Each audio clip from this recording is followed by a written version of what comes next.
ലോകത്തിൽ ആദ്യമായിട്ട് ഒരാളേ ഉള്ളൂ എന്നാണ് കേട്ടിരിക്കണത്. ഞാൻ മാത്രമേ ഉള്ളൂ തോന്നുന്നു എന്നാണ് എന്നാ തോന്നുന്നേ. എങ്ങനെയാ ഈ ഒരു സംഭവം കണ്ടുപിടിച്ചേ? ആരാ കണ്ടുപിടിച്ചേ? എനിക്ക് 15 വയസ്സുള്ളപ്പോൾ എന്റെ കോ ബ്രദർ ചെന്നൈയിൽ നിന്ന് വന്നായിരുന്നു. അദ്ദേഹത്തിന്റെ പേര് വിനോദ് എന്നായിരുന്നു. അപ്പൊ അദ്ദേഹം എപ്പോഴും കളി സാധനങ്ങൾ നിർമ്മിക്കുമായിരുന്നു. അപ്പൊ കളി വീണ നിർമ്മിച്ചു. അതിൽ ആദ്യം ടങ്കീസ് ആയിരുന്നു, പിന്നെ ഒരു കമ്പി ഉപയോഗിച്ച് പ്ലാസ്റ്റിക് ബോട്ടിൽ ഉപയോഗിച്ച് നിർമ്മിച്ചു. അപ്പോൾ ഞാനാണ് അതിൽ സപ്തസ്വരങ്ങളൊക്കെ വായിക്കാൻ തുടങ്ങി. അച്ഛനോട് അമ്മയോട് സ്പൂൺ എടുത്തോണ്ട് വരാൻ പറയും. സ്പൂൺ കൊണ്ട് ഉരച്ച്, spoon, screw driver, test tube, പല സാധനങ്ങൾ പരീക്ഷിച്ച് അപ്പൊ അങ്ങനെ വായിച്ചു തുടങ്ങി. അപ്പൊ 1997 നമ്മുടെ സ്റ്റേറ്റ് സ്കൂൾ ഫെസ്റ്റിവലിന് ക്ലാസിക്കൽ മ്യൂസിക്കിന് 1ാം സ്ഥാനം ലഭിച്ചു. അപ്പോൾ കുമ്മനം ശശികുമാർ സാറ് ഗായത്രി തമ്പുരു സമ്മാനം നൽകി. അച്ഛനാണ് ഒറ്റ കമ്പിയിൽ ഇലക്ട്രിഫൈ ചെയ്തു തന്നത്. ഇപ്പൊ ഞാൻ വായിക്കുന്നത് അച്ഛൻ സ്വന്തമായി നിർമ്മിച്ച വീണയാണ്. വിജിയുടെ ജീവിതത്തിലെ ഏറ്റവും വലിയ ശക്തി എന്ന് പറയുന്നത് വിജിയുടെ അച്ഛനും അമ്മയാണ്. അച്ഛനും അമ്മയുമാണ്. വിജിയെ ഇങ്ങനെ കൊണ്ട് എല്ലാ കാര്യങ്ങളിലേക്കും എത്തിക്കുന്ന രണ്ടുപേരുമാണ് അല്ലേ? ഈ ഒരു ഏറ്റവും വലിയൊരു ഭാഗ്യമാണ് അവരെ പോലെ രണ്ട് പേരൻസിനെ കിട്ടുക. അതാണ് ഏറ്റവും വലിയ ഭാഗ്യം ശരിക്കും പറഞ്ഞു. അച്ഛനും അമ്മയും എപ്പോഴും കൂടെ തന്നെ ഉണ്ടല്ലേ? കൂടെ തന്നെ ഉണ്ട്.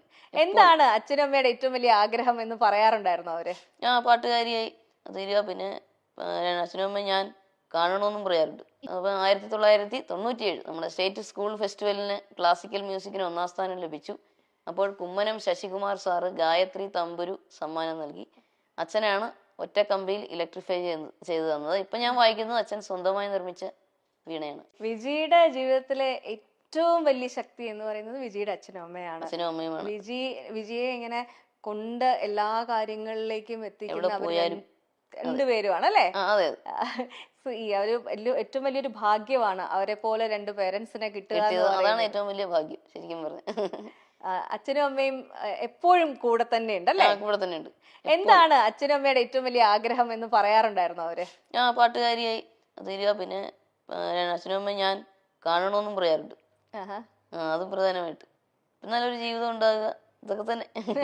സംഗീതത്തിൽ എത്ര എത്തിക്കാമോ അത്ര എത്തിക്കുക എന്നുള്ളതാണ്.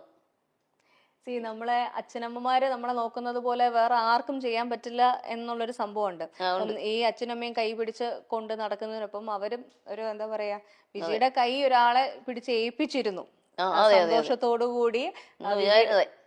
പക്ഷെ നമ്മൾ വിചാരിച്ചതുപോലെ എല്ലാ കാര്യങ്ങളൊക്കെ. അതിനെപ്പറ്റി പറയാൻ വിഷമമുണ്ടെങ്കിൽ വേണ്ട.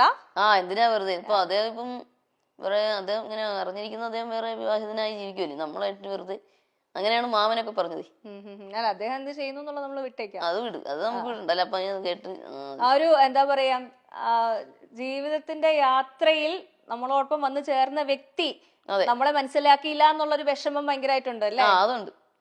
നമ്മുടെ ദുഃഖം എന്താണെന്നോ എന്താണ് വിഷമമെന്ന് മനസ്സിലാക്കാതെ പെരുമാറുക. അച്ഛനും അമ്മയും പാടില്ല, അവരൊക്കെ അകറ്റുവാൻ നോക്കുക അതെല്ലാം ഒറ്റയ്ക്ക് എല്ലാവരെയും കൂടെ അച്ഛനും അമ്മയും മാത്രമല്ല എല്ലാവരെയും അകറ്റാൻ നോക്കിയത് നമ്മൾ സമ്മതിച്ചില്ല. സാധാരണ പെൺകുട്ടികള് ഇത്തരത്തിലുള്ള എന്താ പറയാ പ്രശ്നമുള്ള സാഹചര്യങ്ങളിൽ പെട്ടുപോയി കഴിഞ്ഞാൽ അതിൽ നിന്നും പുറത്തു വരാൻ ഉള്ള ധൈര്യം ഉണ്ടാവാറില്ല. പക്ഷെ വിജി സത്യത്തിൽ ഒരു വലിയൊരു പ്രശ്നത്തിൽ നിന്നും രക്ഷപ്പെട്ട് കരകയറി എന്നാണ് ഞാൻ വിശ്വസിക്കുന്നത്. ആ ധൈര്യം എങ്ങനെ കിട്ടി? അത് പണ്ടേ എനിക്ക് അങ്ങനെ വാശിയുള്ള സ്വഭാവം. എന്താണെങ്കിലും നമുക്ക് ഇഷ്ടമില്ലാത്തെന്ന് പറഞ്ഞാൽ എന്തൊക്കെ നിർബന്ധിച്ചാലും നമ്മള് ചെയ്യൂല. അപ്പൊ ആ വാശി ഞാൻ അവിടെയും കാണിച്ചു. അത് തന്നെ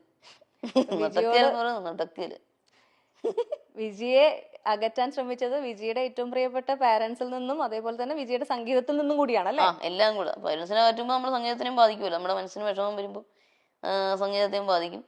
പിന്നെ പുള്ളിക്ക് മിണ്ടിയ ദേഷ്യമൊക്കെ അങ്ങനെയൊക്കെ ആയിരുന്നു. മിണ്ടിയ ദേഷ്യം. അതിപ്പോ നമ്മള് പാട്ട് കേൾക്കുമ്പോഴേ കൈ കൊട്ടുക, താളം പിടിക്കുക, എല്ലാത്തിനും ദേഷ്യം. ഞാൻ പറയാതെ ദേഷ്യം വെച്ചോണ്ട് അവിടെ എങ്ങനെ പോയി ഇരിക്കാൻ പറയും.